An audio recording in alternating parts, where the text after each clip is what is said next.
Oh boy.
Hey people, how's it going? Good morning and happy Thursday. It's Thursday, right? I am right. I hope it's Thursday. Happy, thank God it's Thursday, and welcome to Reaper Pro Tips. And I hope y'all are ready for some gap filling today because we're working with green stuff. And I like to do that from time to time just because it is something that new people may not be aware of, and it's a weird material to work with, and it takes a while to get used to. And there are tools you that will help you with it, that you might need if you're going to really use it really well. So yeah, we're going to do some green stuff today.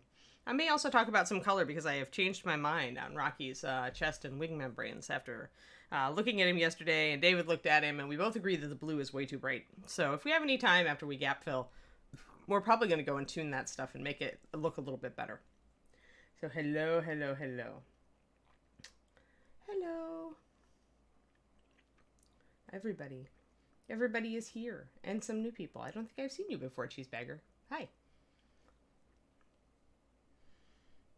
Yes, I hope it's Thursday. Otherwise, I'm at work and not Thursday, so you should be at home. All right, well, good. We're aligned. We're aligned. At least some of us are in Thursday paradigm. It's difficult though. It's difficult to remember because like I do the same work. Like for Reaper, I do the same work every day, and my other days of the week are kind of freeform because I'm working on the Patreon or commission work or my book or something like that. And so it's like I have this weird freeform life with the same job every day in the morning, so it's easy to forget what day of the week it is. At least I still have weekends. At least I don't stream on the weekends because then I would be hopelessly confused. So yes. Oh, good image. Awesome. Thank you. You watched the one that I put up yesterday? Yeah. The skin tones. The skin tones. Yeah, we did skin tones on... let me switch to Minicam. I'll show you guys. Yeah, I write Hydromane, and I just finished my final edit on my first novel. So now it's collecting all the agent info to submit to try to get a real literary agent. That's my next goal. So I've got a list of about 80, maybe 100 agents. We'll see how fast I can run through them. I'm planning to do about 10 a month. So we'll see. I didn't know you actually. I mean, I know you had mentioned it. I didn't know you had finished it. What's the premise again, if you don't mind telling me? Oh, it's a young adult fantasy based on Norwegian folktales. So it's it's got bear kings and foxes and people getting into lots of trouble. So it's set on not on Norwegian mythology, not on like Thor and Odin and all that, but the actual folktales, because there's a really rich Norwegian tradition in folktales, and a lot of them are actually traced back to Greek mythology and Greek myth. Like the myths actually traveled up and then metamorphosed into something completely different when they got to Norway. So yeah, so there's cool. It's actually, most of it is loosely based on an old folktale called East of the Sun and West of the Moon. So yeah, it's kind of a fairy tale retelling in that way, but reads more like a fantasy novel probably. But yeah, if you love the Norwegian stuff. Well, yeah, I'm actually, I just realized these days, a lot of regular publishers want you to have kind of a platform or a website as an author. So I'm kind of constructing that. And when it gets up, it'll have like little character bios and probably, I'll probably put up the first 3 chapters and then you guys can read it. I will make sure to tell you. So yeah, I'm into fairy tales and folklore. I love that stuff. I have since I was a kid. And that's what I've been writing since I was a kid. So yeah. Awesome. Yay, Max Styles. Yay, sub. Oh, that brings up our AMA. So not tomorrow, but we're going to do it next Friday because I got to talk to Courtney, or Justin has to talk to Courtney. One of us has to talk to Courtney and see what's in stock. We don't want to do a giveaway with items that are not in stock. So we want to do that. So we're going to next Friday. So everybody who has like random questions or painting questions or anything, stuff that's simpler is easier. Like if you ask me something, how do I paint black? That's a lot harder to throw into an AMA because then it takes up a lot of time to show examples. But a lot of people ask about like, what's the best way to use a particular color, or what do I use to highlight this, or how do you highlight this color? Things like that. What's this color good for? Those kind of things are fantastic questions because I'd love to go on at length about those. Anything about paint line development that I did for Reaper, anything about Patreon, anything, my writing for that matter. So yeah, someone talk to Courtney. You want your AMA and giveaway? Yeah. The best book of that, Zeistis, it's PJ Lynch's version. Is the one I like the best. It's children's. There are a couple of children's books that retell the myth, but I think the PJ Lynch not only does it have amazing watercolors because the artist that illustrated by PJ Lynch, he's amazing. He's like a national treasure of Britain, and he does amazing mythological watercolors. So if you're gonna read East of the Sun and West of the Moon, I think that's the best one. So to clarify, Miss N, I get an autographed first run copy, right? You and well, actually, I promised because Justin, I had friends read this book. I actually had like Brian Pearsall and other friends who offered to read it, and they were my first readers. So I'm afraid that I promised them, first run autographed copies already. But if I have an extra, yeah, and if you really, really like it, usually I've been requiring that you read it though to get one of those. You know what? I will absolutely read it. Will Give you? Me the opportunity. Yes. All right. Absolutely. I didn't know you were. Are you a big reader, or I don't? Yeah. Oh, shit. I am. Well, damn. Yeah, I'll forward you a copy. Sure. We talk about just last week we were talking about Patrick Rothfuss. Oh, right. That is right. Yep. Thank you for refreshing my memory. All right, Mathophile. Yay! We have another sub. Good morning. Beginning sculpting for minis. It depends, Mathophile, on if you're trying digital or if you're going traditional with green stuff. These days, it's rarer and rarer to find people using green. These days, so many people are going non-traditional digital. And you can find a crap ton of digital stuff online for ZBrush specifically, but there's other programs too that are free. Although ZBrush has a free program now. John actually talked about it. I have it written down here somewhere. But yeah, John was right. John mentioned it. Reaper John mentioned it. There we go. ZBrushCore.com/mini/indexphp. And I think he said that was a short version and kind of a something to start working with ZBrush, but not as robust as the full version. Traditional with green stuff is a lot harder. Like at ReaperCon, I would always say take classes with Julie Guthrie, Bob Rodolfi, or Andy Pieper. All of those artists work traditional. And in fact, they often do classes because they know that not a lot of people are teaching traditional. I'm not sure. You might try CNOT. He doesn't do miniatures, but he does traditional sculpting with clay. That's a little bit larger scale, but can go quite fine. Right, Justin? CNOT does some small stuff. Yeah. Mm-hmm. Yeah. And so I don't remember what he said he used, to be honest. I think he probably uses Fimo, just looking at what he's doing. It looks like more traditional sculpts, but with still the ability to hold fine detail. But I don't know, maybe he uses something else. Maybe he bakes stuff. I mean, maybe he actually uses, I don't know. Somebody get on CNOT stream and ask him. Tell him to get over here and tell us what he uses. But green stuff is weird, right? Because it's not like regular clay. It's not like Fimo. It's very, very sticky. Yeah, it's plumber's. You might be able to get it cheaper if you look under plumber's putty, Harley. Because it's sold in different ways, and one of the ways it's sold is in a big tube with just blue and yellow, and I like that a little bit more than the ribbon. But this is plumber's putty, so if you look up plumber's putty in Australia on your Australian Amazon or whatever, you may be able to find it at hardware stores or things like that. How fresh it is, who knows, right? That's the thing, is the older it is, the more it's cured along this line, the more clumpy it is. You don't want that. You want pretty fresh stuff. You want smooth. CNOT uses Super Sculpey. Oh, good man. I love Super Sculpey. That's such a great one. That's a lot like, I think it's a lot like classic Fimo, because it's harder. It's not as rubbery. Basic Sculpey is just really rubbery and bouncy. You feel like after you bake it, you could make bouncy rubber balls out of it. And I never liked that. Doesn't hold the paint as well. Super Sculpey is more brittle, but it's also, and harder, but it holds detail a lot better. And I like it as a painting surface a lot more. Yeah.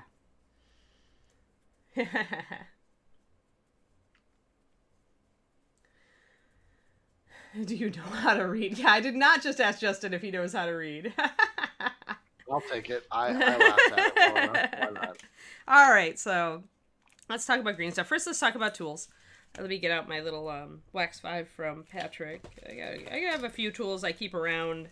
I often do not use any tools except for these two sitting here.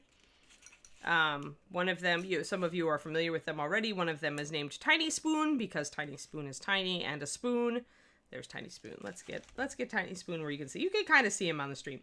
So Tiny Spoon is a flattened piece of brass rod that has been shaped with a diamond file, or any file that will work on brass, depending, into a spoon shape. And it's probably a ball peen hammer. Gene made these, actually, but a lot of sculptors have made Tiny Spoons because they're so darn useful. Tiny Spoon is a little bit concave and convex on the other side, so I would guess a ball peen hammer for the center to make it spoon-like. But yeah, Tiny Spoon is my number one partner in sculpting because he's so small, and it has a smooth side on one side, and it has a good edge for cutting fine details in. So I really like these types of things, and I like it. My other tools that I use with any frequency, you will notice the same trend. It's got a rounded side, and it's got an edge for cutting. These are the best all-purpose tools, I think. Although Werner Klock sculpted all of his stuff, like, for years and years. He sculpted everything with a dull X-Acto blade.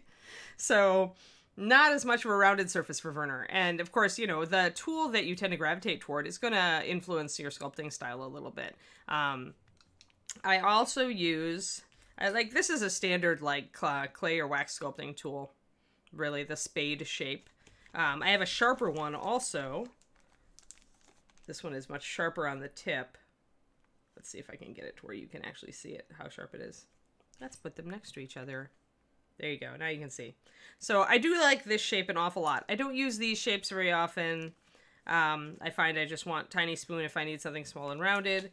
I don't use the pokey tool very often, just a long needle, but sometimes it's useful when you're really trying to indent tiny textures. But yeah, mostly it's Tiny Spoon and then the clay shapers. So clay shapers are these, and you can get them on Amazon or you can get them at art stores. You want generally the extra firm because the soft ones really don't press the green stuff down enough. If you're working with a softer medium, then a softer clay shaper may enable you to get some smoothing mileage. Bummer Gurgi, sorry about that. Zoom in on Tiny Spoon. I can zoom in on Tiny Spoon, sure, hold on. But the firm ones actually are pretty, they're able to, you can see how it indents my finger there. So these you can press and smooth with, which I find is more, I like a firmer surface on my tools to sculpt with. I suppose if you're doing something big and flowing and you're really trying to blend it in and you're using softer putty, that a softer clay shaper could work. They also come in a variety of shapes. Hold on, I have them right at my right hand here. I can show you. Clay shapers, all sorts of shapes. See, you've got a wedgy one and a kind of flat, like hoof-shaped one, and you know, stuff like that. They come in different shapes, but I personally like the rounded one. I find that when you're using clay shapers, you mostly are using them to smooth, or at least I am. I know people who sculpt with these. It always seemed very odd to me, but whatever works, guys. All right, so Tiny Spoon. Let's zoom in on Tiny Spoon. Zoom. Tiny Spoon. That was the dramatic Tiny Spoon zoom in, can you tell? Here is Tiny Spoon. So you can see how Tiny Spoon has been kind of, the end of the rod has been kind of pulverized, but the rest of the rod is easy to just drill into this wooden dowel that Tiny Spoon is a part of. And you just glue or green stuff the end in. This is an easy way to make sculpting tools, and it's the way that Jean and Julie and Bob have made sculpting tools. Just use brass rod of various thicknesses and use various tools and sometimes an anvil to shape them. So there's just a regular rod that's rounded and on one side, and then there's Tiny Spoon on the other side. I did not real chibi. This is Gene Van Horn, when he did sculpting classes at old ReaperCons, used to sell a sculpting kit with his class. So I have a couple of Tiny Spoons from that. I've never had to make one myself, but this is how you make one. It really is brass rod, probably a ball peen hammer, and various files and sandpaper to smooth and shape. So it's not hard. If you really want to learn to make one, ask Gene or Julie or Bob at a con sometime. Or just experiment. I mean, you'll make loud noises. Your neighbors will be sad. But yeah.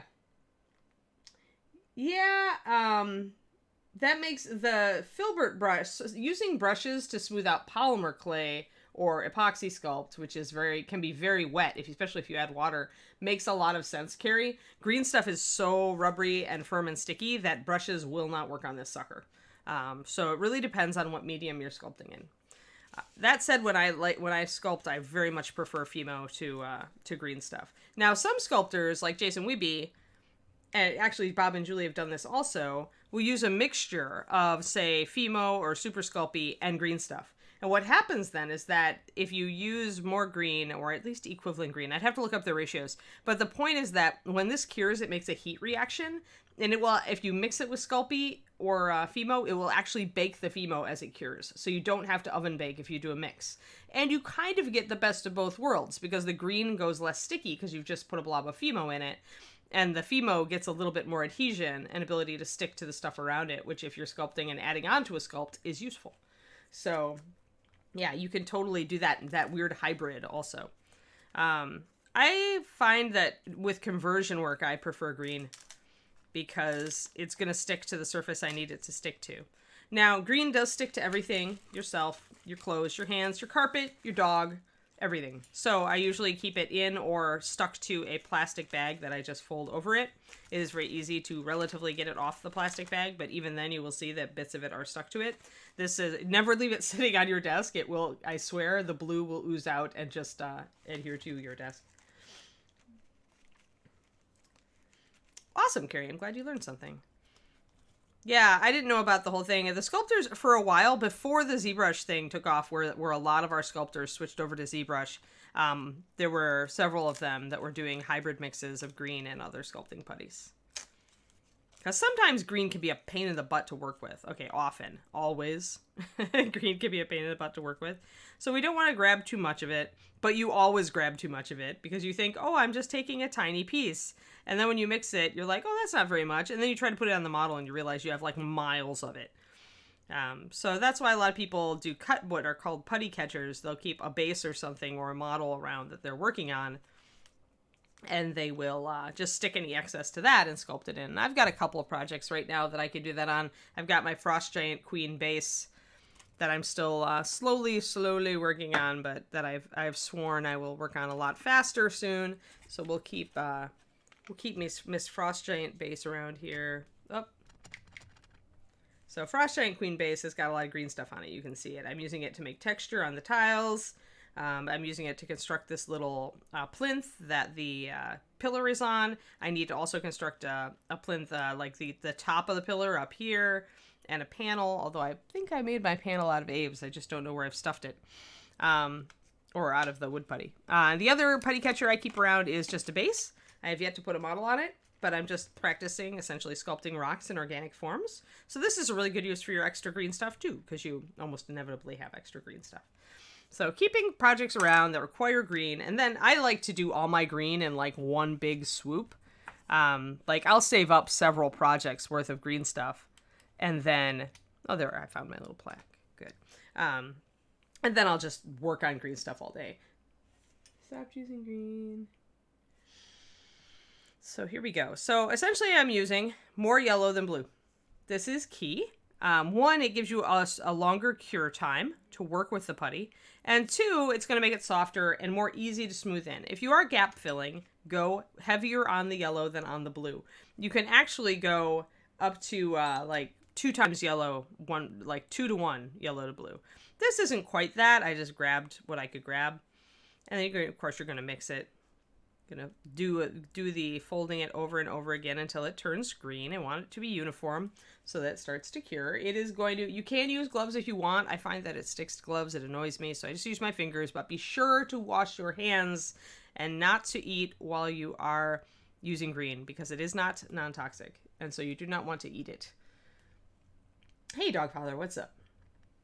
So green is frustrating, but it really is, like Carrie, weirdly, like, I hated green stuff for decades, literally.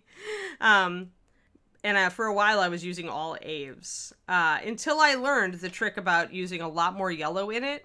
And that let me get the thin skin when I was smoothing stuff in.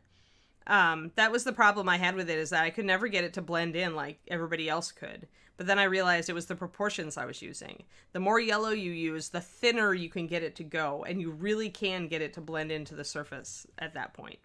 So you want a lighter green for sure. More yellowy green. The 40-year-old painter. Hello. I am a 40-something-year-old painter. Let's see here. Where are my glasses? There they are. Let us do some gap filling. Now, I kind of cheated yesterday when I glued this little arm on.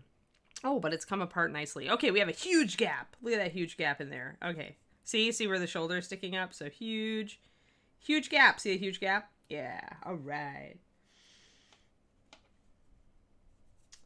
Alrighty. Let's see here. Let's grab, when I'm swishing stuff in, I tend to like a harder thing. So I might use Tiny Spoon. I might use this guy. The thing with this guy, is that it's, and this is where you might want to use a shape like this, is you might want to be able to push it in like that. I'll probably use Tiny Spoon for this though. Now, we're looking at a surface where it is this interior area all the way around onto the other side. And what this means is we want to get a nice strip or snake of green stuff so that we can wrap it around from here to there and smush it in all at once.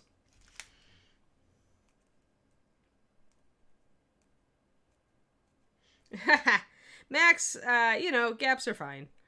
I don't let them cramp my style. All right, you always have much more green stuff than you need. So it's like I pick off a snake of it. I kind of look at the surface and I go, oh no, that's way too much. This might be okay. So you're going to make a snake just like you made a snake with clay when you were a kid. Everybody loves to make worms, right? And you're going to just pretty much wrap that around. You're going to kind of look at it, see if it's thick enough. Grab your Tiny Spoon. You always want to lubricate your sculpting tool. I'm using water. Some people use spit. Some people use Vaseline. I try not to use spit because, like I said, not non-toxic. So never lick your sculpting tools if you use saliva. We used to joke that there were magical qualities in certain sculptors' saliva and we should just bottle it and sell it and everybody would be an amazing sculptor. But you can use water. If you use Vaseline or something like that, which you certainly can use, you want to wash the surface before you try to paint it, obviously. So again, too much green for sure, right? I've got all this huge chunk of green here. So I need to put it on. I'm not pressing it on too hard. I just want it to stick. Let's see here. I mean, it's not toxic, but it's not non-toxic, Harlex. See, okay, so this is what nobody ever understands. It's like paint, right? Miniature paints are non-toxic. That does not mean they're food grade. So there's a big difference between non-toxic and food grade. It's usually usage-based. They assume you're not going to put this stuff in your mouth. So green stuff is essentially, you know, that's why you want to exercise like common sense. Like you don't want to lick your paintbrushes, you know, because paint is non-toxic, but it's not food grade. Reaper tries very hard to keep everything as non-toxic as possible so that if your kid drinks a bottle of paint, it's not going to kill them. But it's not good for you either. There's stuff in there you do not want to ingest. So when I talk about green stuff, that's what I'm talking about. You do not want to eat it. So wash your hands thoroughly after using it. Just to clarify, this is a glowing endorsement to eat our paint? No. Do not eat the paint. It is not food grade. It is only non-toxic.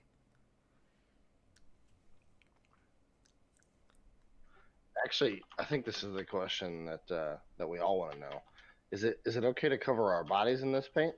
That's questionable. Like, you really, if you want to do body painting, you really want to use body paint. Like, there's body paints, as far as I know, are specifically formulated to be as absolutely non-toxic as possible, so as not to absorb anything into your skin. Technically, you should be fine. Even things like cadmium, like that can absorb into your skin if you're using actual cadmium tube paints, but it generally doesn't absorb very much. So like it's all usage. I would not use this for face painting. I would get actual skin painting paints. I am always about using thing for the purpose intended though. So like I don't, like people who use floor wax to thin paint, I always was just like, why? Because, you know, for me, it's a no-brainer. If there's a product that is made to excel at a purpose, you should use it for that purpose. I agree with that statement, actually, too. But I mean, I also agree with that across all walks of life, meaning like, you know what I mean? That's my big justification for not being a DIYer when it comes to like house stuff. Oh yeah. I'm like, why would I do it myself when someone has made it their personal mission to be good at doing this? Right. Yes, exactly. Your 10-year-old is wise, Dragon Eye. Yeah. Harlex, you can prime it or you can paint right over it. If you're going to handle, if it's on a spot where you're going to handle it a lot, I would say prime it. If it's not, then you don't have to. Let's see here. Yeah, I am not M groaning. I bring that up. I have been saying for many, like probably 2 decades, probably since Future became a thing. I've been saying, don't mix your floor wax. Keep your floor wax out of my paint. And I considered it so dumb because I would see people using Future, rinsing out their paintbrush, and then licking their brush. And I'm like, you do know what you're doing, right? Because not smart. Not smart. Actually, gloss sealer and floor wax are okay. All of these things are similar, guys, but it's the additives and stuff that go into them that differ, right? Which is why Future makes such a great wash medium, right? It's got certain additives in it that make it that way, but it's also got other chemicals in it. So it's like they're both things are close to 100% acrylic resin, but it's the other stuff in there that you're looking at. I mean, not that it's great to eat resins anyway, you know. Essentially, use your brain. Don't do hazardous things. I guess I should have clarified, Matthew. When I think DIY, I think like replacing my air conditioner, for instance. Yeah, or plumbing, like plumbing, right? Yeah, plumbing is like hardcore, or electrician work, you know. Correct. And even then, as far as my household goes, those sorts of things aren't even entirely off limits.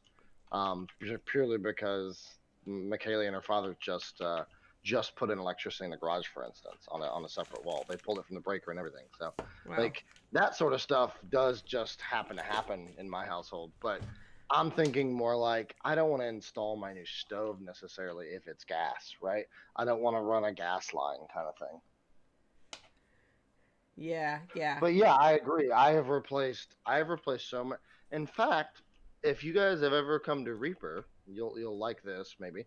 If you ever come to the Reaper in the main public restrooms, both the male and the female restrooms in the actual break room, all of those toilets and all of the new toilets in there in the urinals were put in by myself. Yeah, well, you worked with Victor. Right, you worked with Victor for a long time, and Victor was pretty much a handyman. And then you also didn't Michaela and her dad used to like flip houses, like buy old houses and totally revamp them? Yeah, her dad still does that on the side. It's not his day job, and she has since moved on kind of from that because she got a normal 40-hour week like office job. And right. But, yeah, short answer is yes, they still do. Yeah, so essentially that's how they got all that knowledge, is they used to do it like semi-professionally or, you know, as a side gig. So that's why they're qualified presumably to do it. I completely agree, Mathfile. You should definitely leave an AC being replaced. In fact, and I didn't tell you this. My AC problem got fixed. Oh, really? Yay! So I finally convinced my my dad to come down to my house. He lives about a little over an hour away. Uh-huh. And so I convinced him this last Sunday to come down, and he checked everything, cleaned my coils. He's been in HVAC for the last 30 years. Oh, nice. And yeah, he's always busy or doing something. Like getting him to go anywhere outside of his normal work hours is difficult. Right. But so basically, he came down and he checked my because I have a gas furnace which connects to my AC. But without getting into it, basically that thing I think draws air from inside. And as a result of that, there's panels on the side where one of them is a vent for, I guess, the light that's up there, and then the other is a solid panel meant to create a suction for the vent for the interior air, so that you're cooling off your interior air, right? And then it cycles back through, right? Right. Yeah. Not just recooling the same hot air. Well, turns out that when the panels fell off, Michaela and her father flipped the panels on accident. Oh no! So my air conditioner, since last summer, was blowing hot air. Well, it was blowing hot air, but it was trying to suck hot air out of the attic and cool it down to whatever temperature we want. Oh. Which, by the way, in Texas, any time that it's close to summer, your attic is 120 degrees. Oh yeah. Guaranteed. So, it was an insanely easy fix, and my house dropped 7 degrees in 20 minutes. Oh wow, that's cool. Excellent. Well, yay. Jazzy, hi. Hello. And I haven't seen you before. Welcome. Yeah. Do I work from dark to light or light to dark paints? I do both. It depends on the color. This particular one, I started out dark red and I'm working up light, for example. But on the gold, I started out with more of a mid-tone and then I'm working dark and light on the little gold coins down here. And so Same with here. I started out with kind of a medium dark tone, and then I introduced shadows, and then I introduced the highlights on the brass here, or bronze. So it depends on the color. With skin tones, I almost always start dark, work light. But there are certain colors that work very well the other way. Like with blue, I would never do that because blue can be very hard to highlight smoothly if you start with a dark blue. So essentially, I vary it. I used to start everything dark and work light, but that's what taught me that it wasn't ideal for all colors. And so essentially it's kind of like it depends on what the effect is also that I'm trying to do. With things like red, if you start with a bright red and work down, you're going to get a completely different effect than if you start with a dark red like I did and try to layer those colors up. You're going to get a lot darker red overall if you start dark on red. So there's all those sort of qualifiers that kind of affect that decision. So it really does depend on what I'm working on. The one thing that I've never been able to do is do watercolor technique on acrylics. So I've never been able to start really light and then work dark with washes and glazes. It always fails for me. It always is too...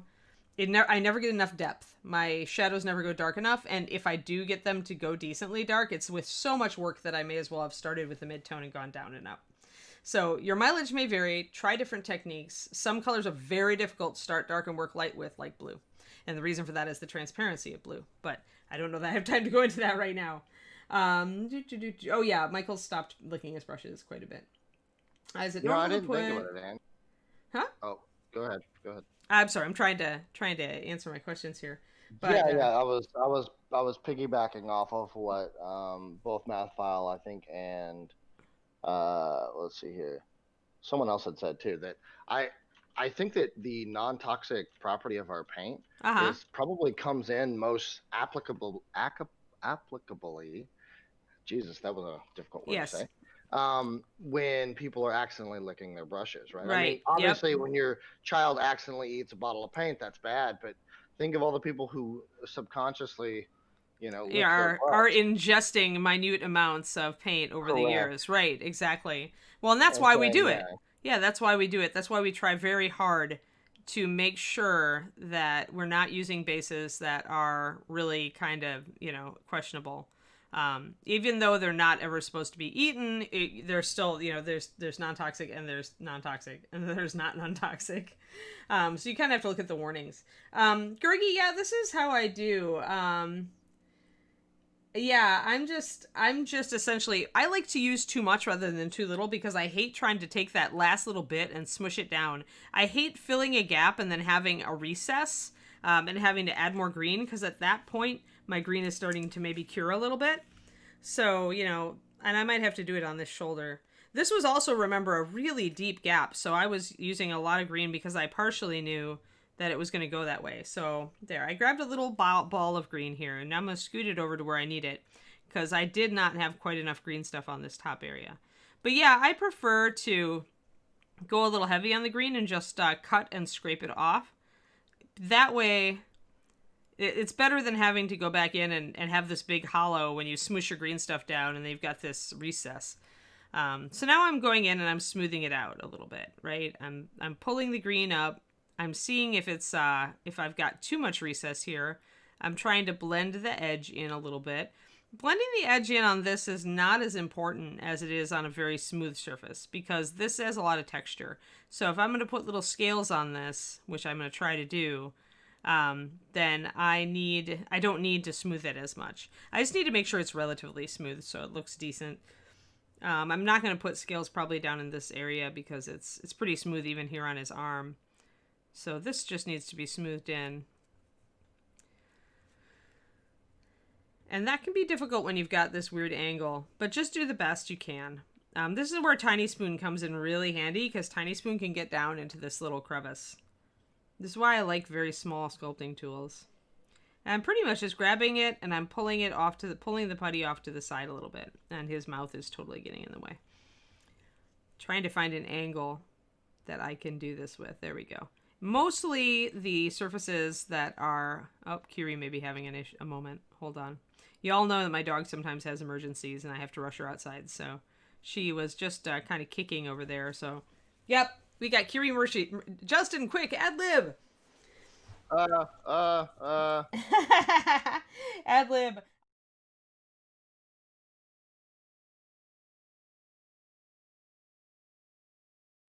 So out of curiosity, everyone here, have you guys ever accidentally licked your brush and then caused yourself to like, for whatever reason, you ended up with paint on your face, and then you go out in public and people are curious as to why there's paint on your face?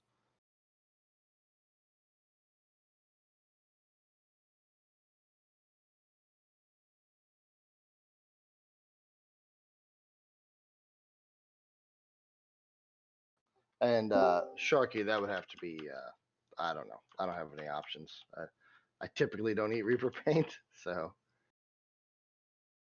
I've seen you drink it plenty of times. Oh no, John. Nuh-uh. Not true. Telling people I eat paint.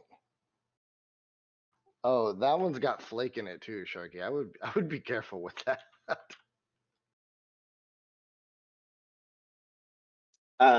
On a side note, we just got a Discord bot that allows us to dice roll.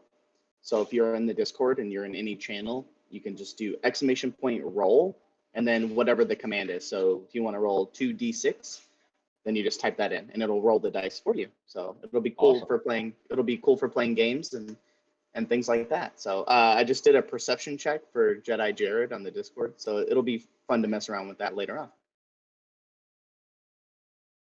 Oh, not in the Twitch chat, Max Doss. Unless you're just giving it a an example test. It's guys, it's not it's not in Twitch chat. It's in the Discord. Although Yeah, in the Discord, my bad. there's probably an extension you could download that allows you to roll in Twitch chat. I'm sure that exists somewhere.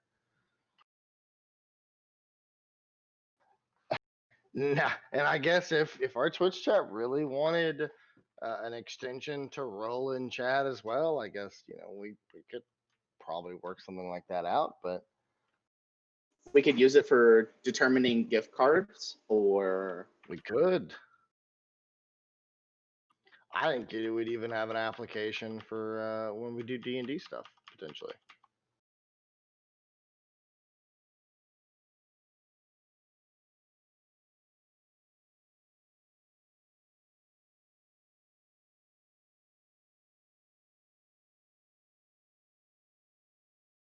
it's pretty fun.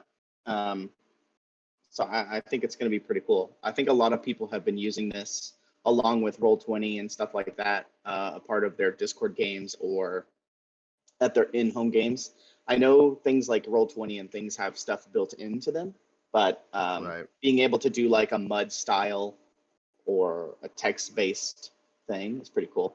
Plus, I can do fun things like what I just did with Jedi is I make him do a perception roll with either advantage or disadvantage, and then whatever he gets, I can maybe give some spoilers or give some previews of stuff that's coming up. That's true. I could see that within Twitch chat as well. Doing something like that and getting some extra information out of like Ron. Granted, we'd have to have Ron on board, but I don't think that'd be too hard.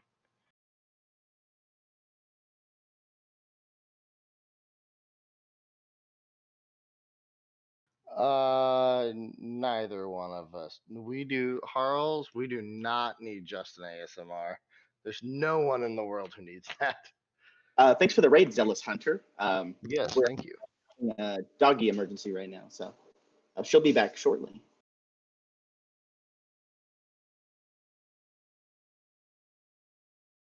I'm with you too, Mouthfall. I actually have a penchant for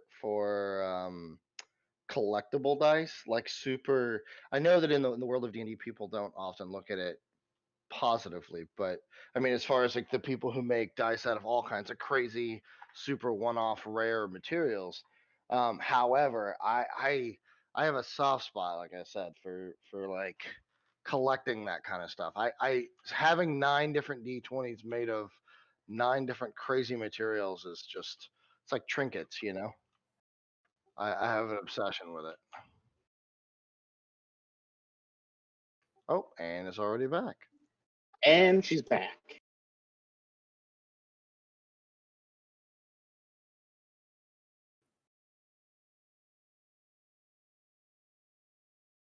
Uh, not that collectible, Grim. That's wow. But if you want to gift those to me, I'm not going to stop you. Ta-da! Hey, settle down, Kiri. Don't you dare do another one. No, come on, settle. Get your ball. You get your ball? Squeak your ball for the people. No, not today. Just settle down then. What's up? I am waiting for my dog to settle. Kiri, settle crazy, down. Grim. Settle. Actually, Vaca, could you send me that on Discord if you get a chance, if you Settle see it? down Because now. that's the kind of stuff I'm talking about. Alrighty. I like the unique materials, but I also like unique dice like that. That's interesting to me. And no, I did not see the Wormwood Kickstarter, Sethany. I Good girl. did not know they were doing one. Sweet. Awesome. I'm back. The Kiri is settled, I hope. Fingers crossed. For another 45 minutes, I hope. Oh, cool. We're talking dice. Sweet. Yeah, what's the craziest D20 you ever bought? The craziest D20? Yeah, like as far as material, maybe even cost. Artisan dice. I had a set of artisan dice. But I don't remember. I think they were the... What's the purple? Is it Purple Heart? What's the purple wood? It was that. I think I still have those around. Yeah. Kiri, no. Come back. Settle down. Yeah. Come back. Settle down. You don't need to go and wander around the house while I'm streaming. You don't. So we're just going to continue to smooth this out a little bit. Now, I'm trying not to... Sorry, I'm keeping an eye on my dog who is still fussy. What is with you, Doglet? What's with you, Doglet? What are you doing? You not comfy? Sorry, worrying about the dog. Waiting for the dog to settle.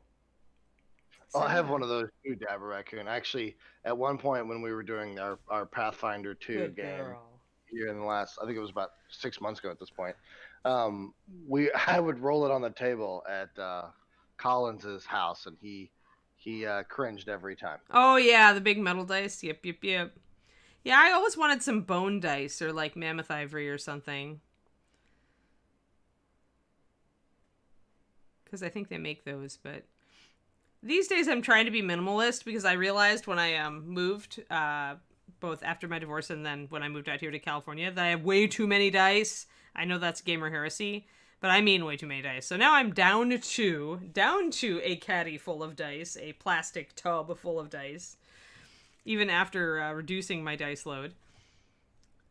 So I feel like I have a moderate, reasonable amount of dice now for a gamer. The problem is when you play games with that require different dice, right? So, like, you know, I was into World of Darkness for the longest time, and that was D10s, and so I have all of these D10s, and then I have D&D dice. All right. Yeah, sorry. Yeah, I got a raid in the middle of me having to take my dog out for her dog emergency. Oops, sorry, everybody. Yeah, Kiri, my dog Kiri is very old, and so she sometimes needs to be rushed outside. It's her one. She did go in for blood work yesterday, and it came back fantastic, though, so she is a very healthy old dog, except for her unpredictable butt. Don't we all have unpredictable butts, though? Yes, I do believe that is definitely common. So now you guys can really see how much of a gap. Like, I had a serious gap in here. Some of this is definitely pulling the green stuff over the scales on either side to blend it in. And now what I can do, it's probably set enough. I'm not going to put extra scale texture way down here in the crack, but I may put some pebbly scales here to blend it in. And I probably won't try to do it right up here by his chin too much. I may just kind of like leave a little bit of indentation up there to suggest scales. Like, you can use the edge of your sculpting tool to press down on the green stuff and isolate small amounts of texture that can be painted then to look like scales. So I'm pretty much just making little lumps, isolating a little lump texture on top of the shoulder here because it's so close to the cheek, I'd have a hard time. Now out here though, here I can definitely add some scales. Let me see here. I am catching up on chat. If you asked a question while I was gone, please repeat it so I can get to it because I'm Trying not to scroll back up right now. Should metallic be highlighted? Yep. Yeah, exactly, Harley. So here's the dealio. With metallics, shading metallics, often I'll just use opaque paint, just regular colors, not metallics, because if you think about it, in the recesses of the metal is where you actually lose the shine a bit. And then when you highlight, you definitely want to use other metallics because you want that shininess, right, and the highest highlight. So what I usually... yeah, you wait for it to cure, methophile, and that'll depend on the temperature. But let me get the Harley's question first. So usually Harley, you want to use the brightest. You want to go up to the brightest gold possible on golds. With our line, that's probably like 9051 new gold, or it's dragon gold 9450. And you can even go up farther from there. We have a color called pearl white, which is 9100 is its number. And pearl white can be mixed into almost any metallic to make a lighter highlight, because it's a white flake with a bit of white pigment in it. So the great secret, awesome usage of pearl white is that you can use it to highlight almost any other metallic. You can mix it into the metallic, like if with our blue, our sparkling blue metallic is really, really dark. But if you start mixing in that pearl white, it'll go to a lighter and lighter blue metallic. So you can actually highlight it. And that's really a great use for pearl white. Some colors, like the greens, you can tell that the flake is a bit golden. I would highlight our emerald green 9103 with gold first, and then maybe add in a little silver. So yeah, but you can absolutely do that. And some other paint lines have things called metal medium, which it really is just the plain gold flake or plain silver flake without colors, without pigment added, and that's also a good highlighting solution. Also, if you want to, you can put a gloss sealer coating over the top, over the metallics at the end, and that will make it extremely shiny overall. Also, real quick, and since we were talking about dice before you got in here, Vaca Roja sent me the. Have you seen these elixir dice? I'll probably show you after the stream, but yeah, I they're have like they're like these they're liquid in the middle. Oh, And interesting. they're absolutely. I did not know I needed these until now. So thank you, Vaca Roja. These are insane looking. Cool. Yeah, that sounds neat. I don't know about how the balance would be. I guess if the fluid is stable, it shouldn't. I guess it can't slosh or anything. Hey, as long as it leans towards the higher number side, I don't care. All right, so Gurgi, it's not put the green stuff on and then smooth it out. Well, that's what I'm doing, actually. If you look at what I'm doing, I actually am smoothing it out and letting some of the scales show through. See, this scale, I'm smoothing it out around there. It's odd, right? Because you're smoothing it into a textured surface. So you really want it to blend into the textured surface. So if this was furry, I would be smoothing the green stuff out onto the fur, and then I would be using my tool to make like a fur texture on the edge of the green stuff here and up here. So that, but you always want to smooth it into the surface first, then worry about any texture. Texture is secondary. Plus, there's the fact that smoothing really needs to be done while your green is fresh. Where texture work, you want to work when your green is more set. So it's a natural progression of when it's best to work with the green stuff for certain purposes. Because as your green starts to set, and it's definitely getting harder now, you're not going to be able to smooth it out nearly as effectively. And now notice I'm using my clay shaper because this is a big open area and my tiny spoon was leaving marks. So with the clay shaper, I can get this area more smooth.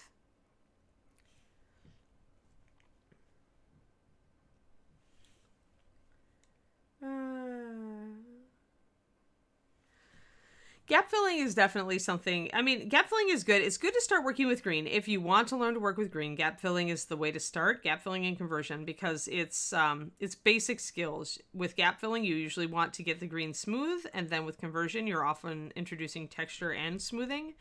So both places are good places to start with green stuff. All right, let's get some little scales going on here. Let's see if I can do this. These scales on Rocky was 3D sculpted, I believe, so not tool sculpted, so I'll have to see what I can do. So I want to look at his scales, and usually they're done in a line. They're done in various rows.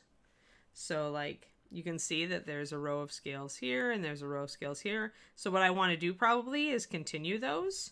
There's also not a lot of room between scales, so I could probably use little strips of green to start this out rather than pebbles. There's two ways to do it. You could start by using a strip and just cut into it and get the shapes going that way, or you could grab little pebbles of green. So let's do both. It's water, Grim. Lotion is bad for me because then I need to wash the model before I put paint on it, and I always forget to do that. So I don't use Vaseline. I don't use any other sort of sculpting lotion. I just use water. I used to use saliva, but like I was talking about earlier, I don't like the toxicity issue with the chance of like licking your tools, and you know, that's not good. Green stuff is not meant to be eaten. So I just trained myself to use water. With water, because it's not as, because it doesn't adhere, it tends to bead up on the surface, you got to use more of it, essentially. So I could do this a couple ways. I could either take a snake like this and cut off little beads of it and make each of my scales individually, or I could do a strip of scales. So we'll do both. So if I'm going to do a bead scale, maybe I'll do that up here. I'm going to try to get it around the same size as other scales. I'm going to try to put it at the edge of one row of scales. The advantage of doing your scales individually, here, let's get this guy focused. There. The advantage of doing your scales individually is, of course, you know, you have a lot more control. You can smooth the edge down into the area. You know, you can make a scale probably a little more rounded, a little easier. You want to work when the green is relatively like at a medium cure level, because you do want it to stick to the underlying scale for all this. And you're just pretty much making a little lump, and you're blending it in, and you're flattening it down a little bit. And if you find that you're trying to flatten and round the top and it's flattening but it's not rounding very well, let it cure a little more. So it'll be a little more resistant to your tool pressure, so you can get a gentler shape. So now I've got a scale. Otherwise, we can do a long set of scales, and these might be a lot faster and easier. Let's see, how thick do I want them? Not very. I can kind of roll my putty out here just on my paper. It's cured enough that it's not terribly sticky now, so I can work with it like this. And I can use the edge of my tool, or I can use an X-Acto knife to cut off an area that I want. Boop. It sticks a little bit to the tool, as you can see, but not bad. You do want it a little sticky because you do want it to stick to the model, like so. It doesn't have to be perfect, because again, I tend to start with extra, and then I always have, if I need a little more, I've always got it. So now I can press this down, and I want to widen it out, because these scales, as you can see, are kind of long and oblong there, so I need them to be taller. So I'm going to smush my putty down, which I have to do anyway, because I wouldn't want it, I want it to stick, and I want it to give me a flatter surface. I don't want the scales standing up really tall off of the surface. When I get over here, I can just take that extra off with my little sculpting tool. Kind of take it off of that scale. And you can take what's left and smush it down. Remember to always get more water on your tool. So now I'm going to scrape it down, kind of make a little indent here. This is where having a sculpting tool or an X-Acto knife is good, because you can get a nice sharp cut there. Hard to see. Let me see if I can get it there. It's a little better. There you go. Now you can see it. See that cut that I put in there, that nice delineation. So now I got to figure out my scale spacing. So I want to have a scale about there, there, there. This one is actually getting onto here. There's a scale right here. So I want to trim that off there. And sometimes you have to kind of play with it if it doesn't want to come off. And when I take these off, I'm just pretty much dabbing. I have my little piece of green stuff that I mixed up on my plastic bag over here. So when I take off a piece of green stuff like that, I'm just dabbing it off on this. I just bring my tool down and kind of bloop, and it sticks to itself really well. So now we'll get a little more water. And now we want these scales to look rounded. So we're going to start flattening them out a little bit. We may end up with too much green stuff, because I'm thinking I need to space these out a bit. And so because of that, I may need to actually cut this out here and lose my last scale because they're going to naturally spread as I start to press them down. So I probably want to start with this one then. I want to make sure that I'm making a really nice deep divot there to separate it out from its friends. Then I'm going to try to tamp in. This is where a really fine tool, if you don't have a tiny spoon, use, where is my other tool thing? Aha! Oh, this is another really good tool. Here. This is also a standard wax sculpting tool that tends to be in sculpting kits. It's kind of a shovel.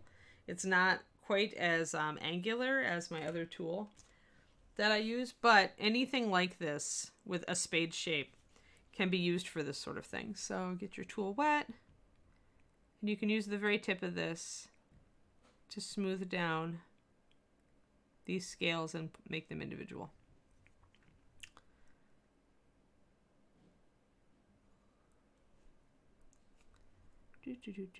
Gonna indent this a little bit more on the side because remember we want our scales rounded, so I can use the tip of this tool, just like I would use the tip of tiny spoon, to separate out these scales a little bit. Then I'm going to be pressing the tips down a bit. Since the scales are going to be fairly close together, you don't have to be perfect at blending them into the green underneath, because this is all going to be in shadow anyway. So it doesn't need to be perfectly level where you blend it in. You just want to have the scales look right. And I can use the tip of this tool because it is still pretty sharp, just like tiny spoon, to get those little scales starting. See them? There. That's pretty decent texture, I think. I am not a sculptor. I am much more a painter than a sculptor, but when you do conversion and gap filling and little bits of texture like this are really good practice. You will learn the qualities of the green. You learned how to work with it.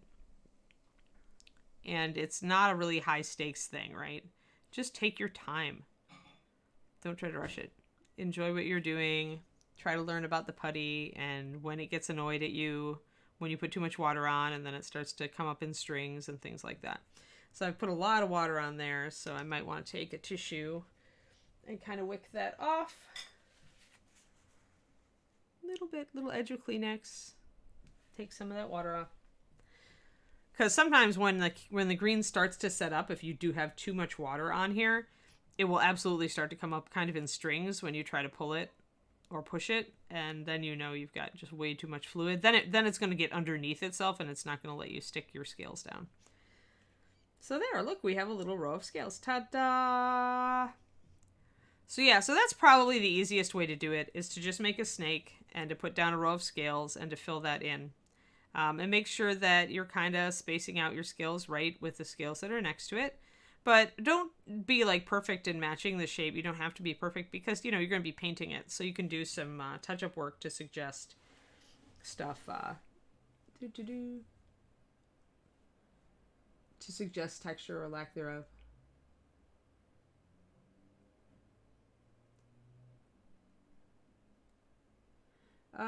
Difference between different types of Kolinsky sable hair is Da Vinci's or Levo Dussuri.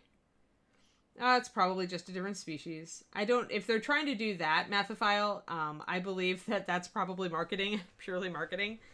It used to be that being Kolinsky was enough, but now there are so many competing Kolinsky brush manufacturers that maybe they're trying to draw distinctions. The other thing they might be trying to do is if the Usuri is a sable that is not as endangered or is harvested specifically, that could be the reason for marketing it, but I'm not certain. You'd have to check.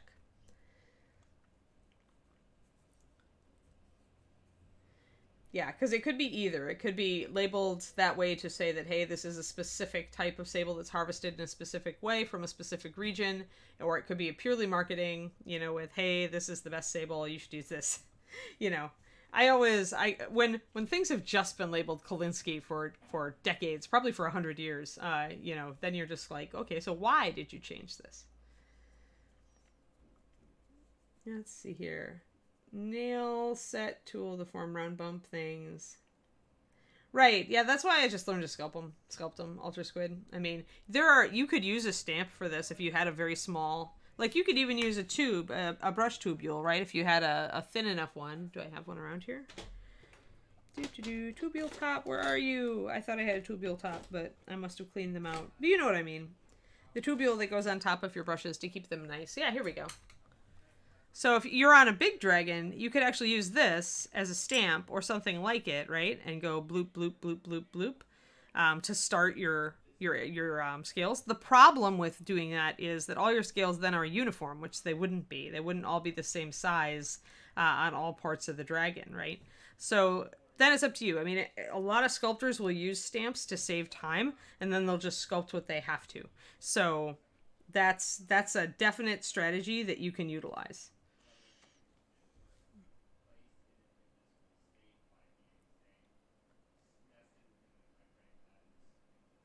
Ultra Squid, actually, yeah, it's, Kolinsky sable, though, is specifically the tail hairs, the hairs from the tail of the male sable in winter. That's Kolinsky sable. That's the brush hairs for the brushes we use.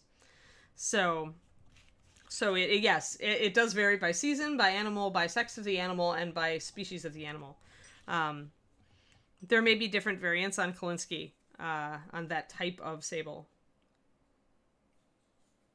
You know, different genius, different species differentiations or whatever, but yeah, I'm not certain.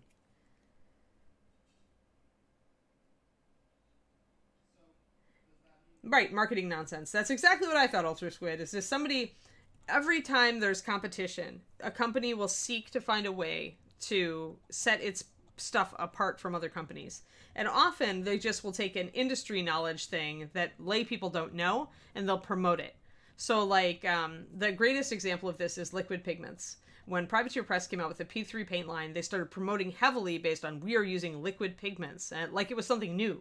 But it wasn't new. It had been around for decades. It was just that lay people didn't know about it. So they were able to successfully market their paint like liquid pigments were a thing, when in reality, everybody was using liquid pigments. Just nobody else ever thought to make it a marketing tool. So you've always got to be aware of that and see if it really makes a difference. Oh, Ussuri River area. What region? Interesting. It's interesting that they're doing that now. I like to leave it about an hour to fully cure, Harley, and if I can, I'll leave it in a warmer area in my house. So, like, now I've got the AC on in this room, so if I was gonna finish this up and leave it to cure before I painted it, I would take it out probably onto the deck because it's gonna be 84 today. We also have what's called a green oven because I'm lucky, and Kevin at Reaper made me one a long time ago, which is pretty much a coffee can with a light bulb installed in the top. It's a low wattage old light bulb that's a 40 watt, so it gives off very little heat because you don't want to scorch your green stuff. You just want a little bit more of an intense heat area to cook it faster. So, like, usually what I would see the sculptors do is they would work on a model until they got to a point where they were maybe in danger of disrupting what they'd already done. They'd shove that model under the cooker, go to lunch for an hour, come back, and then work on it again. Or they'd work on a different model in the meantime. So usually, sculptors who sculpt with green stuff will advise you to be working on several projects at once, because you'll get something done, and then you'll be like, okay, I can't put these other scales on around this without putting these scales in danger, right? So I want these to set, and then I can put another row in, and then I can put another row in. So I'm going to set this in the cooker for an hour and work on something else. So that's kind of the way that a lot of sculptors that I talked to at Reaper who used to work in green would work.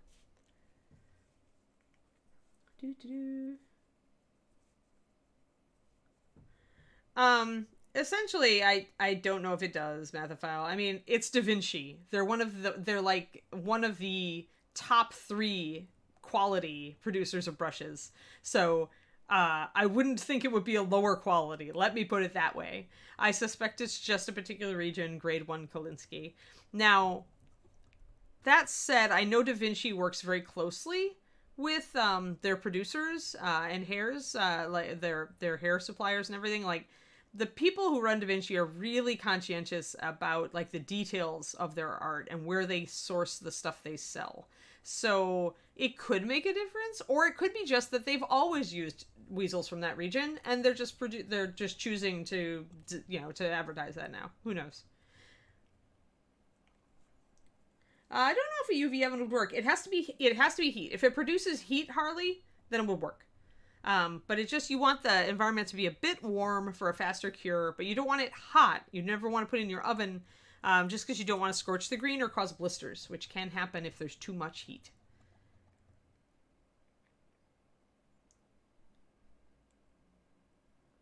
Let's see here. I would say my top 3 Shadow Spawn are definitely Raphael, Da Vinci, and Winsor & Newton Series 7. Now, there may be other people who disagree with me, but those are the ones that I hear mentioned as top of the line most often in the circles that I run in and have run in for years. So, as far as the brushes that stick around that just aren't fads...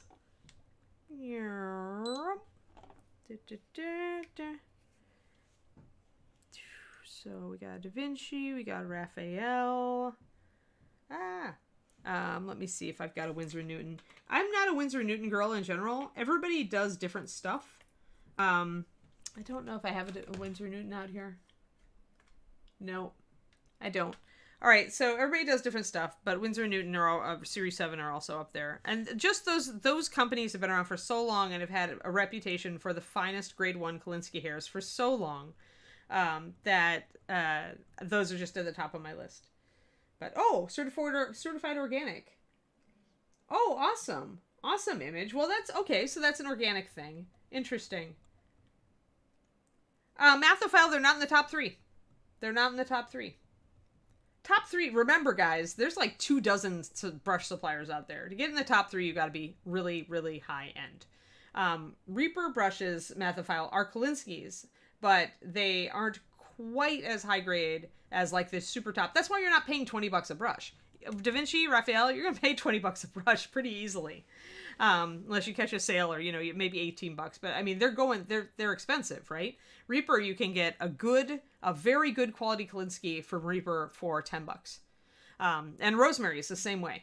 I suspect Rosemary are either they have a really good supplier and get really good discounts, or they're also a slightly, not quite as high end.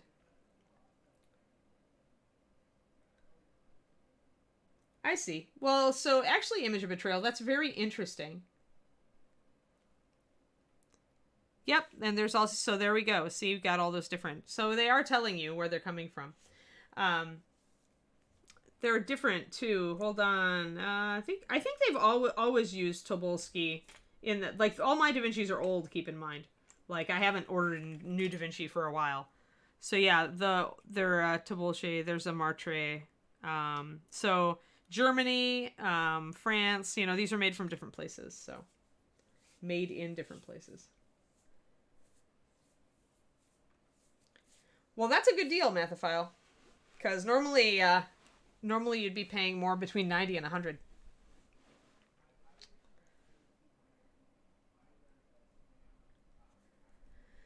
Hello. Oh, good. Yay. Good deal, Strange. Now you can mess around with it. I have tried one Rosemary brush grim. Was not impressed with its staying power.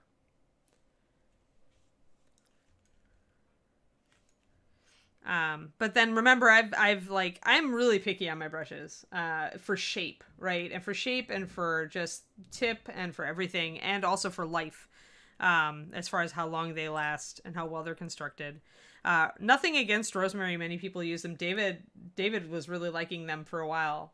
And I know several painters who really like the Rosemaries. So, I mean, do what you want.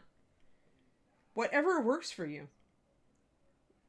But you may treat your brushes differently than I do, Graham, right? So, you paint differently than I do. So maybe it's just not that way. Or maybe my paint style is just not really, I don't know. Remember also that I'm somebody who has a lot of brand loyalty. So the fact that I've been using Da Vinci Maestros for competition painting for over 20 years at this point means that I am very devoted to this. I was extremely surprised when I started really liking this Raphael as much as I liked my Da Vinci. Now I reach for this sucker just as often, which is a game changer for me, actually, because it is a very different shape and I can do different things with it. But I don't know, the Rosemary just didn't catch on with me. I would definitely recommend them, especially if you're getting in to miniature painting. They're one of the best deals out there. They're one of the least expensive Kalinskis on the market. There are a couple of brands. Like, actually, the Rosemary Company has a lot of different shapes that you might want to go look at. But this Raphael is really fat. The thinner ones are... My Da Vinci is a thinner one. Just the series of that is. And it'll vary by the series. Different brush companies are going to have different shapes of brushes that are meant to be used in different ways. Right. And so, yes. Right. So all the shapes are going to be different. Exactly. Harley, actually, I've been trying to analyze this because I actually am really hard on brushes. I'm terrible with my brushes. I never use brush cleaner unless I've totally compromised a brush and I have to paint out of the fair roll. But with my competition brushes, that never happens. And so I tried a while ago to analyze why I was able to brutalize my brushes so much. And yet they stay good for so long. And the answer is that I only load the brush. I'm just in the habit of only loading a little tiny bit of paint on the brush. Like, I might go a third of the way up on the bristles when I load my brush. So the paint only ever usually gets like up to here. It never goes up here and gets in the ferrule. So I never have to use brush cleaner to get it out. And then the other thing is I rinse my brushes like a compulsive maniac. Like, I am always, the minute I have to reload my brush, I don't generally just reload. I rinse it out fully, and then I reload. I don't know how I got in that habit, but I think it's part of what also keeps my brushes so darn clean and from having paint clog up in them, because the longer the paint remains in the brush and the more you just reload without rinsing out, the more the paint is going to creep its way up and then finally hit the ferrule. And once it hits this silver part, which is the ferrule, it'll kind of capillary action itself into there. That's what causes brushes to poof and lose their tips. And that's when you have to whip out the Winsor & Newton brush cleaner, which is the stuff that'll actually get the paint out of there. But yeah, I think it's just my habits. So I use crappy old brushes, usually Mathophile. So I'll grab, I don't even own any synthetics, I don't think, at this point. But like, I have an old flat that I just use, and it's a flat, so it, it's nice and big, so it actually mixes the paint pretty well. And you can see all the paint that's globbed up in the ferrule on this one. Actually, see that big dark band there? Yeah, this brush is compromised. You can tell because if you bend it, the last part of it stays stock straight, so you know there's paint in there. Once it gets to that point, you can clean it out, but it won't stay good for very long.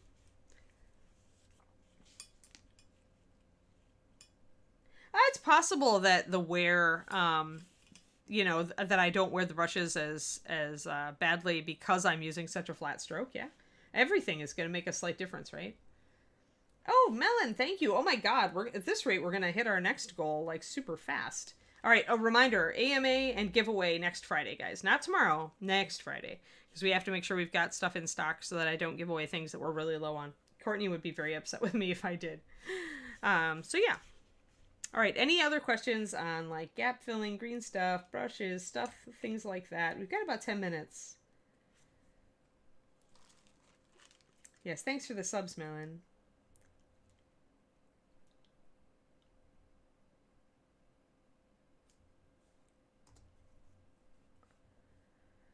Sweet.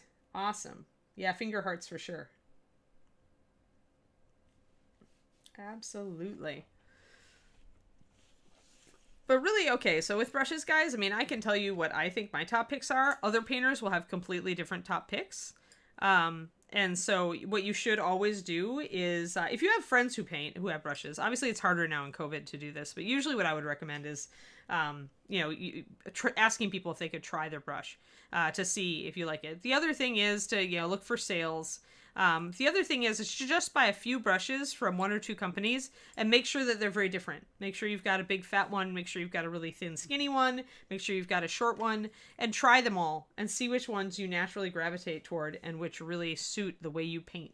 Because they're each gonna be different. Like Jennifer Haley, my friend, is a world-renowned miniature painter. She would never use a brush like this, not ever. She likes shorter, more wedge-shaped brushes, always. So, and that's because she does a lot of side pressure strokes where you need more body, but that's just the way she paints. So she would always use like filberts or things like that. And I was like, I would never use that. I couldn't use it with my style, right? So buy a few different types, and there is no such thing as too many brushes. Oh my god, Millen. Every time I turn around, I find that I have another secret stockpile of Series 7s or of more Da Vinci's. Because I would always pick up Da Vinci's if I found them in person at a show, because I'm like, oh, I can buy one in person so I can inspect the tip. And that just turned into having like a stockpile of like 12 or 15 Da Vinci Maestros. Another gift sub. Jeez, Millen, you're all over the place here today. Thank you. Yeah, exactly, Mathophile. So those three are probably a lot of people's top three then. If those are the ones you most commonly hear suggested. I mean, they're all very long-standing brands with a very long tradition in the arts, with good guarantees, good construction. They've had a good reputation for decades in just the general 2D art industry. So you know that they're out there. They're not going to just disappear. You know, they're just a very reputable brands of brushes. This doesn't mean that other brands aren't awesome. Every once in a while I will buy a different brush brand just to try it out. I did that with the Escoda, actually, and what I found is the Escoda just wore a bit too fast for my taste. Didn't hold its tip quite as well as these guys do. So, because construction is also a factor. You can have the best quality hair in existence, but if your construction is just a little bit shoddy, it's not going to hold a tip for years. Oh no! Obviously it needs to be 272. Yeah. Yeah, exactly. And see, that's how everybody is different, right, Grim? Because, you know, every painter favorites a different brush.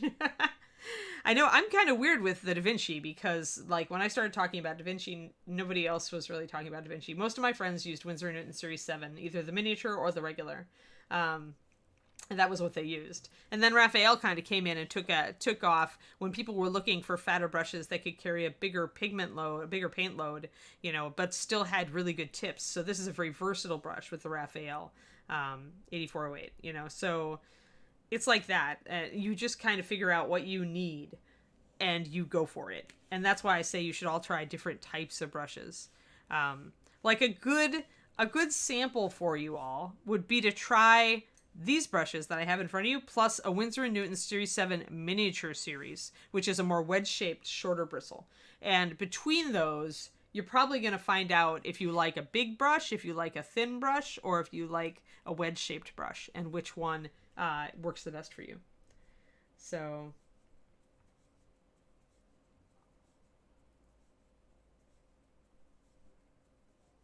Right, exactly, Max. And it's weird, right? Because people balk at spending a lot of money on a brush, like, often. And I think kind of that's because people grew up, like, maybe going to the craft store and being used to brushes being $1 or $2. And so they hit $20 or 18 or 15 and they're like, oh my God, I could get a good brush for $5, right? But they don't realize that the differences that a good natural hairbrush can make in your painting. It really will level you up. Just make sure that you do take care of your brushes. Don't leave them nose down in the paint water. If you're good to your brushes that way, then yeah, spend the money, because these brushes last for years. And your cheapo Taklon that cost you $5 is going to last for a month tops before the tip starts to curl over and it isn't as good for other stuff.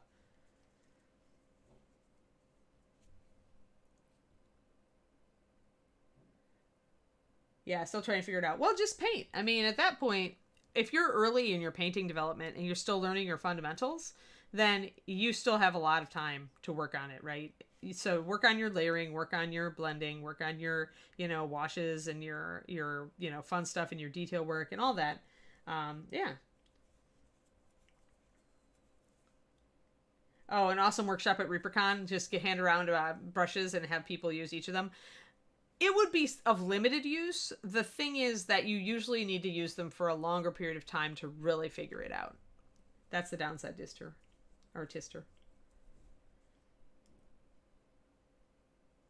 Yeah, the good ones last a long while, exactly. Yeah, but I mean, for a lot of people who get into the hobby on a shoestring, say like they pick up maybe the Bones Learn to Paint kit, which itself is like, $35, and then you want them to buy one brush for $20, and then they kind of go, eek, and have sticker shock for a moment. But it's the life of it. It's the fact that it'll be around, if you take good care of it, it'll be around for years. Yeah, eBay, that's true.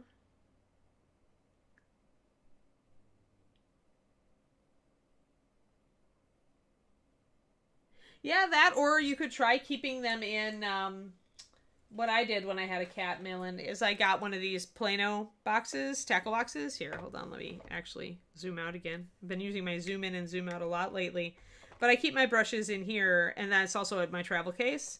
And that way, yeah, animals cannot get them then.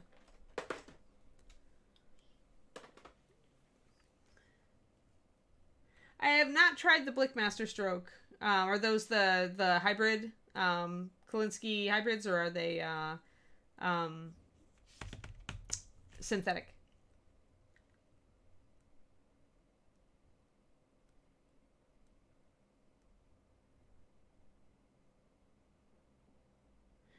Then you're going to paint in your shadows, Hydromain. Although we're getting close to 11, so I cannot go totally into detail on this. 1 second though. Let me just make sure I've got everything. Oh, I see. They like it because you're involved and the thing is moving, so obviously it's a cat toy. Got it, Malin. Yeah, well, exactly. Everybody's paint, paints, different styles are going to want different sorts of paint, right? That's the deal. I mean, I tell people straight up front that, my paint is really good for thinned applications, but if you're looking for a thick paint, you want to go with a different company, right? Reaper is made to make thinning your paint a lot easier for thin paint applications. Now, if you're trying to shade without a wash, just to quickly hit that question, Hydromain. That's where you're going to have to get some brush control and start like painting in your details. Like maybe only apply the wash like to the area you want it. Like if I started here and I wanted to darken down this leg area, I might mix up a wash, but I might only apply it to the area where I really wanted it and not put it up on the area where I really don't want it.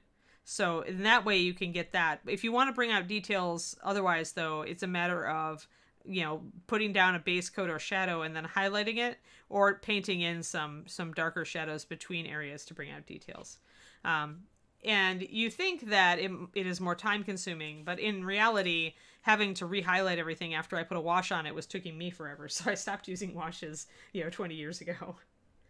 Because I found that I lost more time with washes than I saved. Because as you say, it darkens the whole area, then you have to go and bring everything up again. At that point, I may as well just paint it and put the shadows where I want them and just highlight everything. Same amount of time and less pain. For me, anyway. Yeah.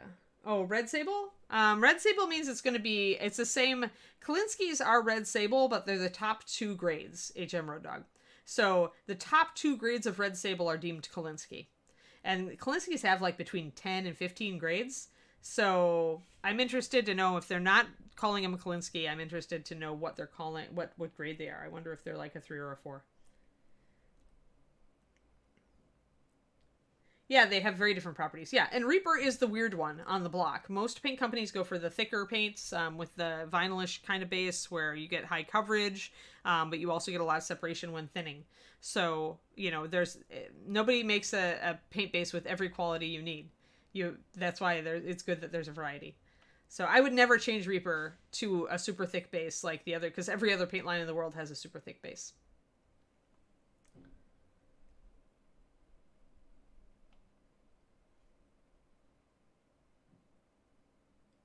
Rocky's eyes are mismatched more. Like Rocky's eyes are essentially, I was showing happy Rocky on one side and kind of mad evil Rocky on the other. So yeah, Rocky's eyes are definitely not matching these days. There we go. Oh no, he does not want to. He wants to focus on my palette. Yeah. Focus. There we go. Much better. So that's evil, unhappy Rocky, and that's happy, nice Rocky. High density, even high density was not a thicker base though, Grim. High density, the HD line was, they're slightly thicker, but they are nothing like Vallejo. I mean, if you use Vallejo, you know that. Like, look at Vallejo straight out of the bottle and then compare it to the texture, really of the texture of the HD. Although these days, if you're using HD, they're really thick because they've had years to evaporate because they've been out of print for a while. So it's definitely, I do not use a vinyl. It's not really vinyl, but it's the equivalent. resin. I don't use those. Everything in Reaper is more like acrylic latex proprietary synthetic mixtures, which means it does not have that plasticky heavy feel, which is why it stays in solution when you thin it. Yeah, I know what I'm talking about with the paint chem. I've been studying this stuff for a while. But yes, exactly. So that's why I don't think I'd ever change MSP. Because if you want the heavy coverage, really goopy, plasticky feel that is, really good. It's good for blending and some other stuff. There's plenty of paint lines out there. So unless we could do it, I've always said that unless Reaper can do it like better or cheaper, then it's probably not worth our time, because at that point we're just splitting hairs with what other companies already have a head start on us for. So what Reaper's good at is doing innovation that's different and new. So looking for new products that may not be out there at all and trying for that niche.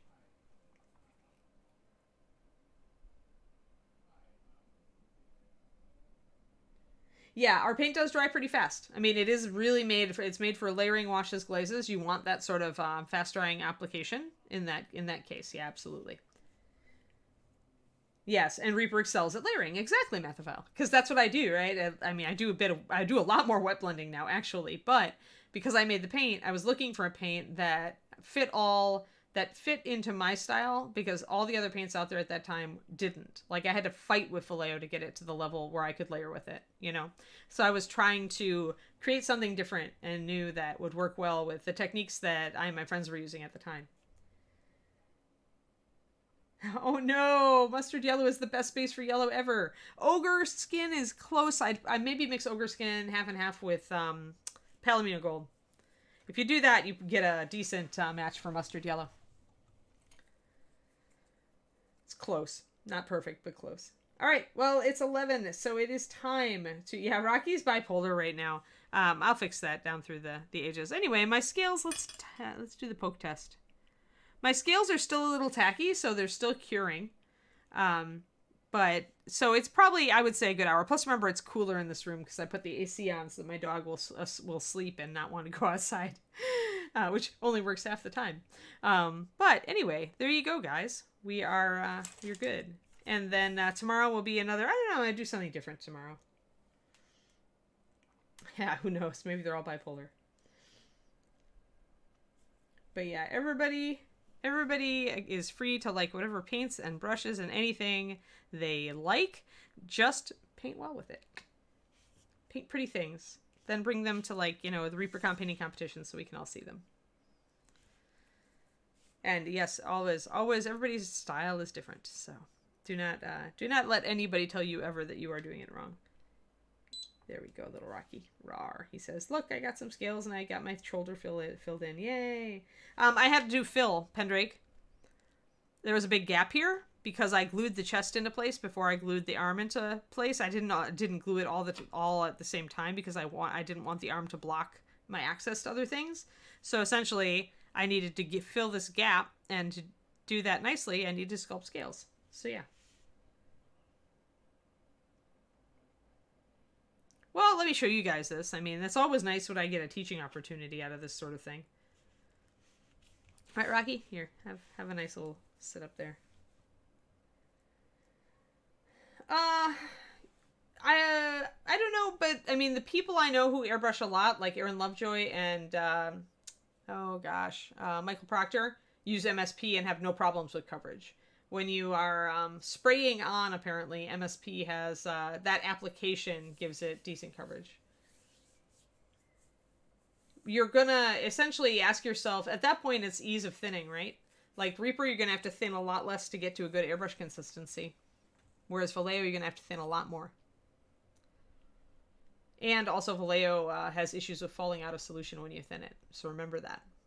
That's another thing that I wanted Master Series not to do. So... But again, try what you want. I mean, everybody uses everything Mathophile. The only agreement I've ever heard from airbrushers is don't use metallics in your airbrush, because the grit is just big enough to really clog your airbrush.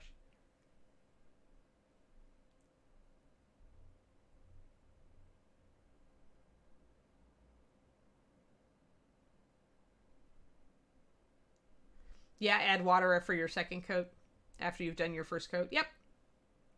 Yeah, exactly. I do the same thing often, Strange. I don't paint bones very often other than on stream, but I'll do the same thing. I'll do another coat with a smooth, slightly thinned coat. So it's all good. We have a raid yet, Justin? Yes, What do we have? we are going to be rating Zambies. Zambies! Alright, super. Yeah, it's all in the thinning and application sometimes. Skipping all of them do different. I mean, you could get any paint to work. It's just how much work do you have to do and which type of body and style suits your skill and what you're doing. No problem. Yes, you are welcome, all of you. Yes, indeedy. So yeah, next Friday we'll do our AMA. Remember, put questions in an AMA on the Reaper Discord. And yes, yeah, sanity is always useful, Grim. I'm glad that I add it to you rather than pulling it away. You bet. Yes. Have a great day, everybody. Go say hi to Zambies for us, okay? And we will see you tomorrow for Friday, Casual Friday, when I don't wear my Reaper polo shirt. Have a good one, everybody. Bye. As for later today, guys, you can look forward to painting platinum here in about 2 hours. And then Reaper Live should actually go off today at 6 o'clock, assuming no storms roll through again and completely knock out power for 12 straight hours. That would be great. Um, but but as far as it did, yeah, because I lost power. But thank you guys. Hopefully, I'll see you on Painting Platinum. Tell Zambies we said hi. Keep being awesome and spread the Reaper love, guys. We'll see you later.